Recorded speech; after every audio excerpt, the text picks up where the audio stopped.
Hello everybody and welcome back to another video. Today is Dare to Draw episode number 2, otherwise known as mini project number 3 for class purposes.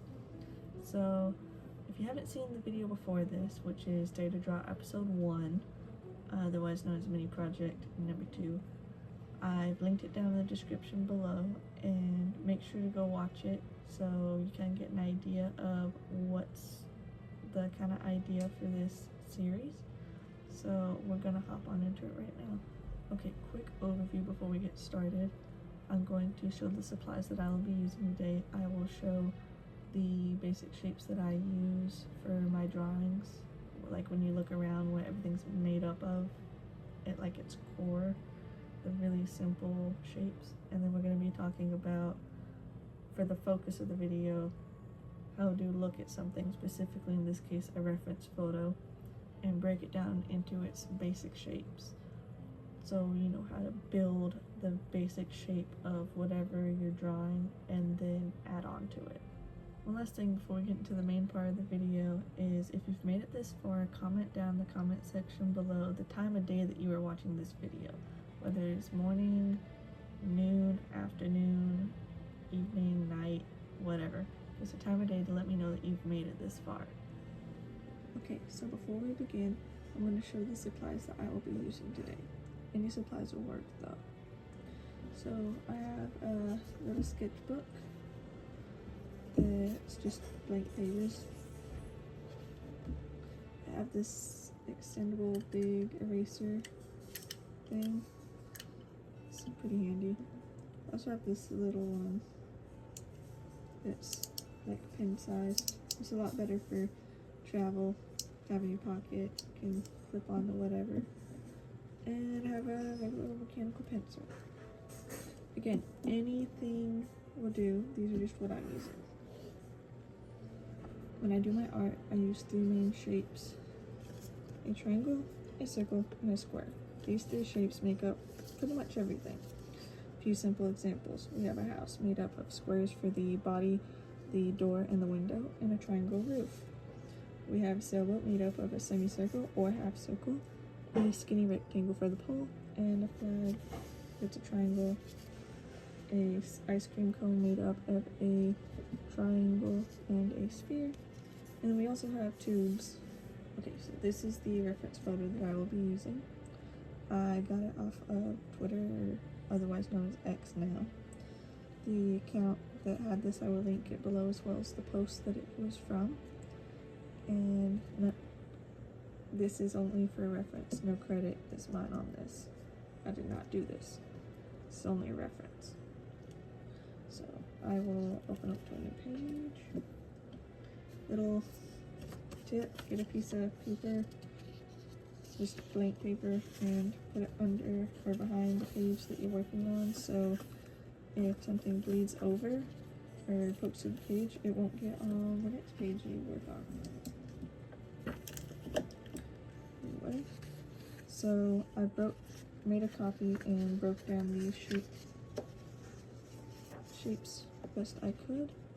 So the hair is a triangle, head is a circle, the joints, so shoulder, elbow, hand, those are circles. And we have rectangles making cylinders to connect the joints. The triangle spot here is about where the waist is, and the way it pinches up. And then we have the skirt, which is more or less a asymmetrical triangle. Sorry, rectangle. Rectangle. I mixed up my words. Asymmetrical rectangle. Make that clear. And then the candlestick holder is a rectangle, and the bottom is more of a triangle. I did those in separate colors because those are not the body. So I will show an example. I like to make a mark about where I want the top and the bottom of the art to be, like the rough distance that I have to work with. So first I'll start with the head. It does not have to be pretty. We're just getting rough shapes. So I made an oval circle for the head. So we have the head now. We have a rough triangle where the hair is. The shoulders appear to be about somewhere about there. The waist, I would say maybe here to some extent, and then the rest is the dress. So we know the shoulder is right at the top. And we know the elbow is right around the waist. It's a little forward. And then we know the hand sticks out. But before we can do the hand, we know that the back is straight enough. And then we know that the chest is about right here, so it's going to come out. And then back in just a little. And we know the hand sticks out farther, so we would have the hand about right here. Now then, this gives us the guideline for our candle stick as well as the arms. So we connect the joints with little rectangles. And we also have the way the dress pinches up. We can have with our hand now that rough square rectangle that the candlesticks are.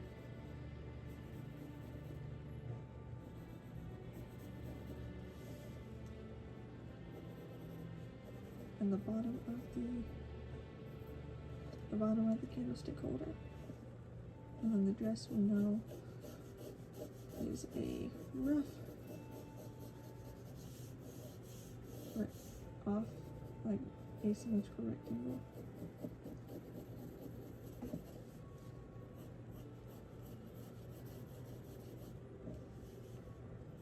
And for the neck we would just connect a little bit. So we have the basic shape now. Just to show again, we have all the shapes, the joints, the candlestick holders, the head, and the body. So then all we would do is we would just connect things better. So we know the shape of the head, so we would refine it. And there's a bang, so it would cut down a little bit. We know the neck should be smooth into the shoulder and back. We know the neck comes down and out. We know that there's a band right here, so we can put a rough band around the edges. We know the chest comes out and tucks back in. We know that the arm here comes out, so we can work off of the shoulder. Again, I'm doing this in a very simple manner. You know that this is a different thing. So the arms are straight, but we have a sleeve. So we would need to make the shape of the sleeve. It's kind of a sphere triangle on the top. And then the bottom is just a triangle.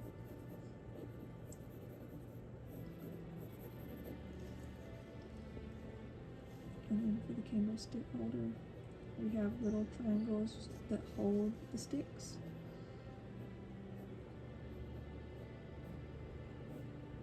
And then the sticks themselves.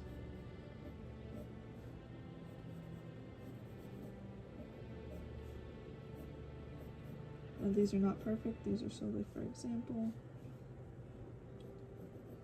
And connect those.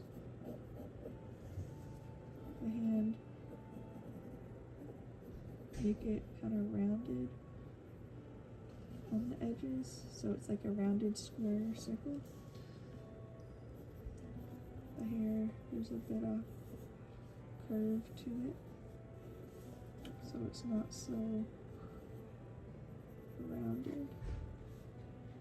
Actually, these candlesticks were longer. That's on me.